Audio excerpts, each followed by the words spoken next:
Hey everyone. I want to come and share something that I feel like God used to speak to my life, and I hope that it'd be of benefit and of blessing to your life. So most of us are familiar with the story of Isaac and Rebecca.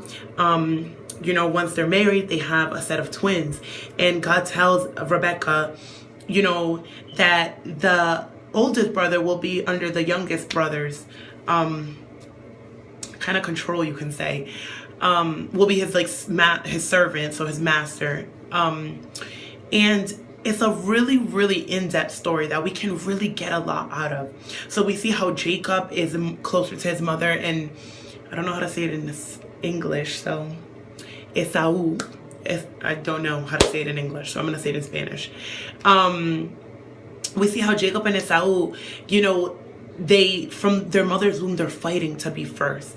And, Esau becomes first. Jacob is closer to his mom, and Esau is closer to his dad. He's out in the wilderness. He's hunting, etc., etc. And one day, Jacob is cooking a stew.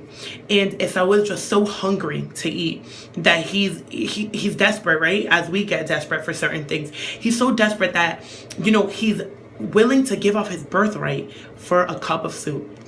And it almost sounds like a fairy tale because that's just like a birthright. And if you're not familiar, a birthright in those times was everything. You got prosperity, you got blessings, you got land, anything of blessing was yours.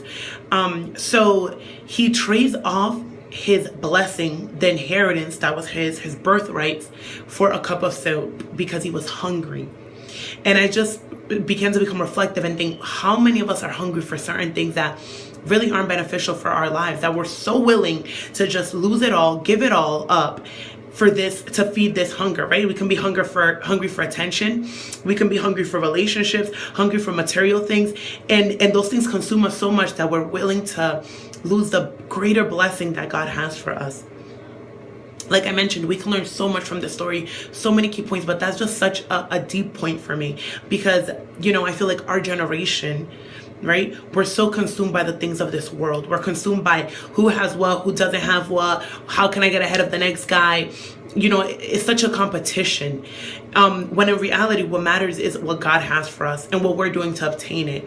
Are we so hungry for the things of this world? Are we so hungry for what others have? Are we so hungry for what society tells us we need, that we're pushing God's blessing aside? We're selling our birthrights. We're saying, keep that. I just want to be satisfied for something that's temporary and small and lose such big blessings. So I just encourage all of us to think about this story and think about how God is speaking to you at this moment and say, God, what am I offering that you want to give me? What am I giving up for something temporary to feed, a temporary hunger?